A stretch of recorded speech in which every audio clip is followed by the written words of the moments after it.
Health channel में आपका फिर से स्वागत है। आज हम एक बहुत ही दिव्य पेड़ पे, दिव्य वनस्पति पे ये एपिसोड कर रहे हैं। मेरे पीछे अगर आप देखें तो ये आपको जो नज़र आ रहा है ये शीशम का पेड़ है। शीशम का अगर पत्ता आप देखें तो वो काफ़ी चमकीला होता है।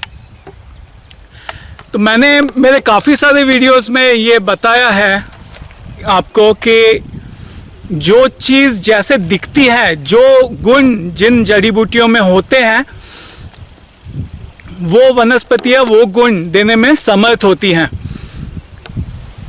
तो शीशम का इस तरह से ये छोटे छोटे इसके पत्ते होते हैं। देखिए, ये पेड़ अगर छोटा है तो इसके पत्ते छोटे होंगे, लेकिन आजकल अनुकूल वातावरण मिलता नहीं है वृक्षों को, इसलिए वो काफ़ी इनकी हाइट कम होती है। अभी ये जो पेड़ है ये तकरीबन 15 फुट ऊंचा है।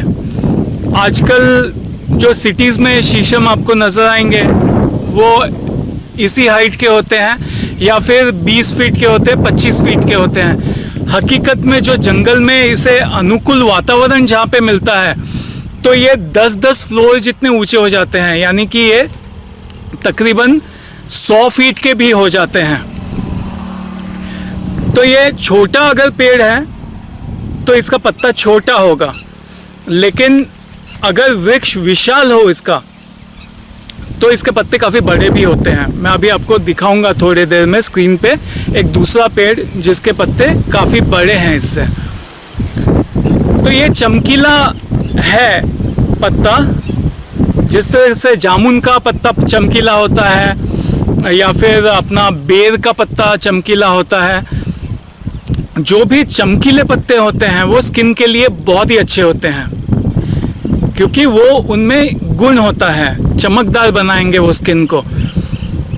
तो ये शीशम का पत्ता ऐसे लिया जाता है, ये कोमल पत्ता है, और डायरेक्टली इसे ऐसे खा लेना है। इसका कुछ खास स्वाद नहीं होता है।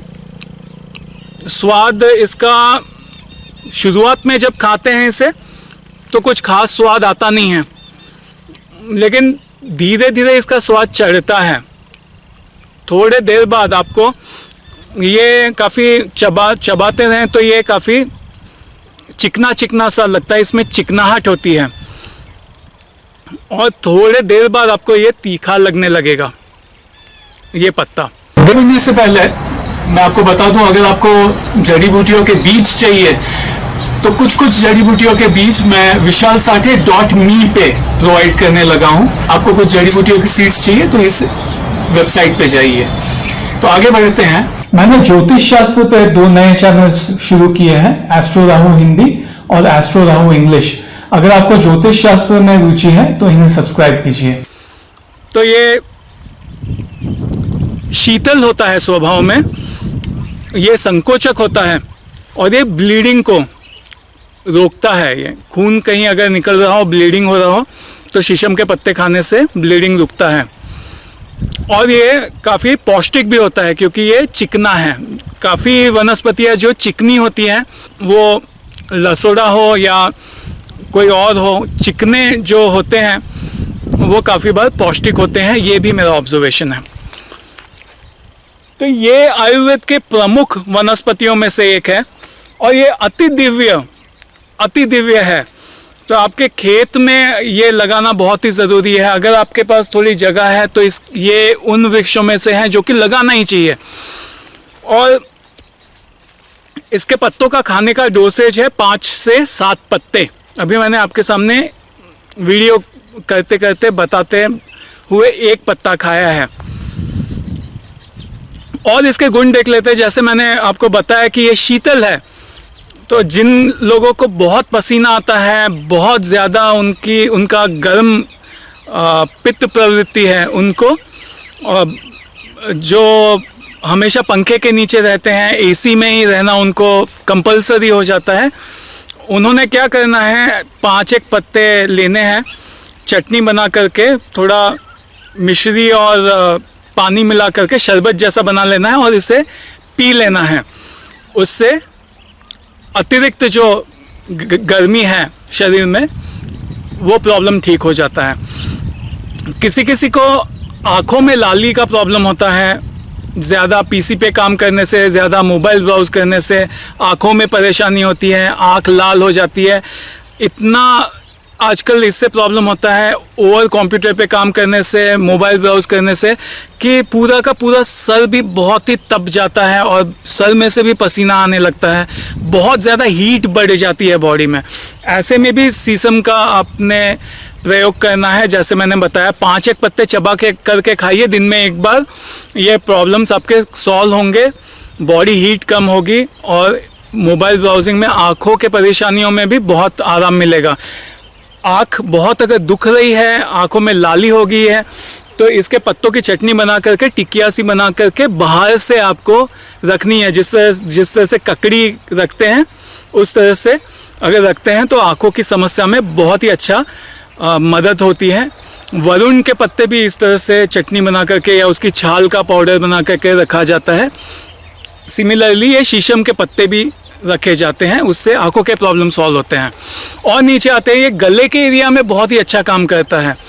गले में स्पेशली अगर आपको थायराइड का प्रॉब्लम है, तो थायराइड में जिनको थायराइड का प्रॉब्लम है तो इसके पत्ते 5 से 7 पत्ते भी नियमित तौर पर सेवन करने चाहिए। इससे थायराइड 100% ठीक होता है। और अगर गले में कहीं गांठ हो गई है और गले का कुछ प्रॉब्लम है तो ये गांठों के लिए भी ये अत्यंत गुणकारी है। अगर किसी को गांठ का प्रॉब्लम है, चाहे स्तन में भी अगर गांठ हो या गले में गांठ हो, ऐसे में आप सेम इसके 5 से 7 पत्ते चबा के खाइए और इसकी चटनी बना करके नियमित तौर पे 2 से 3 बार दिन में जहाँ गांठ हुई है वहाँ पे पोल्टिस लगाइए। इससे गांठ घुल जाती है और ये प्रॉब्लम 100% ठीक होता है। गांठों के लिए मैं आपको बता दूँ, आप पिंक छुई मुई का भी इस्तेमाल कर सकते हैं। उसके भी पत्ते पोल्टिस में ऐड कीजिए, साथ में येलो छुई मुई के भी पत्ते ऐड कीजिए और दोनों पत्तों का सेवन भी कीजिए। लता करंज का भी सेवन कीजिए। ये सभी के सभी गांठों में बहुत अच्छा काम करते हैं। आप जो पोल्टिस लगाएंगे उसमें थोड़ा वचा का पाउडर भी डाल दीजिए, वो भी गांठों के लिए बहुत अच्छा होता है। थोड़ा वचा का सेवन भी कीजिए। तो ये सारी चीज़ें मैंने बताई है, वो गांठों में अत्यंत कारगर है। और गांठों को घोलने के लिए कैल्शियम भी काफ़ी अच्छा काम करता है। तो थोड़ा सा चूने का भी सेवन कीजिए, हल्का सा, एकदम 1 चुटकी से भी आधी चुटकी जितना चूना आप दही में मिला करके सेवन कीजिए दिन में एक बार। इससे भी गांठें घुलने में बहुत मदद होती है। और अगर गांठों का प्रॉब्लम है तो तुलसी का भी सेवन कीजिए। और जो मैंने पोल्टिस बताया लगाने के लिए, उसमें तुलसी के पत्तों को भी ऐड कीजिए, क्योंकि काफ़ी बार कैंसर के होने के पीछे या गांठों के होने के पीछे आयोडीन की डेफिशिएंसी भी एक प्रमुख कारण होता है। तो ये मेरे अनुभव के हिसाब से मैंने ये गांठों को लेकर के आपको बताया। और नीचे आते हैं, ये मूत्र विकार में भी अत्यंत कारगर है। ऐसे ही आपको इसके कोमल पत्ते लेने हैं, कोमल पत्ते लेकर के चबा करके खा लेने हैं। धो करके खाइए। मैं यहाँ पे ये स्वच्छ जगह है इसलिए अभी ये मेरी बैटरी भी थोड़ी कम है, फटाफट वीडियो करना इसलिए धो नहीं रहा हूँ। तो इससे मूत्र विकार भी दूर हो जाते हैं। अगर मूत्र रुक गया है या मूत्र ट्रैक में इन्फेक्शन हो गया है तो हर तरह के मूत्र विकार ये दूर करता है। और ये प्रदर रोग में भी बड़े काम का है। अगर श्वेत प्रदर हो गया है, लिकोरिया हो गया है, इन्फेक्शन हो गया है यूट्रस में या आपके लिंग में, तो इसके सेवन से ये प्रॉब्लम सॉल्व होते हैं। और अगर ओवर ब्लीडिंग हो रहा है महिलाओं को, रक्त प्रदर जिसे कहते हैं, इसको भी ये दूर करता है। बस यही करना है, 5 से 7 पत्ते। ये तीसरा पत्ता ऐसे चबा के खाने हैं। थोड़े तीखे लगेंगे हल्के से, और कोई इशू नहीं है। और आगे बढ़ते हैं। और ये धातु रोगों के लिए भी बड़े काम का है। ये पौष्टिक है, ये धातु की संख्या बढ़ाता है और अगर नाइटफॉल हो रहा हो, शीघ्र पतन हो रहा हो या और कोई धातु विकार हो तो ये इसे भी दूर करता है। और ये हर तरह के त्वचा रोगों को दूर करता है। ये संकोचक है। अगर त्वचा कहीं से ढीली हो गई है, स्तन अगर ढीले हो गए हैं, तो इसकी पत्तों की पेस्ट लगाने से स्तन टाइट होते हैं। अगर कहीं गाल या डबल चिन हो गई है, इसकी पेस्ट लगानी चाहिए। इससे त्वचा संकोचित होती है और जवान होती है। पिंक छुई मुई भी इसमें बड़ी कारगर है। इसमें आपका जो शालपर्णी है वो भी अच्छा काम करती है। इसमें सेमल भी अच्छा काम करता है। सेमल के जो कांटे होते हैं उसकी भी पेस्ट लगा करके आप अगर लगाएं या पत्ते भी अगर लगाएं तो इससे भी सेमल भी संकोचक होता है, वो भी इसमें बड़े काम का है। और भी अगर कोई त्वचा रोग हो रखा है तो इसकी छाल को तेल में उबाल करके और उस तेल को सिद्ध कर करके अगर वहाँ पे मसाज करते हैं तो हर तरह के चर्म विकार दूर होते हैं। तो ये बहुत ही कारगर, इसके और असंख्य स्वास्थ्य लाभ है, लेकिन मैं आपको सिर्फ प्रमुख लाभ बता रहा हूँ। बाकी के लाभ मैं आपको किसी दूसरे फ्यूचर वीडियो में बताऊंगा। तो अगर आपको ये वीडियो पसंद आए तो इसे लाइक करना मत भूलिए। और अगर आपने हेल्थ चैनल को अभी तक सब्सक्राइब नहीं किया है तो आपको पता है आपने क्या करना है, सब्सक्राइब कर लीजिए। और अगले एपिसोड तक विशाल साठे को दीजिए इजाजत। बाय।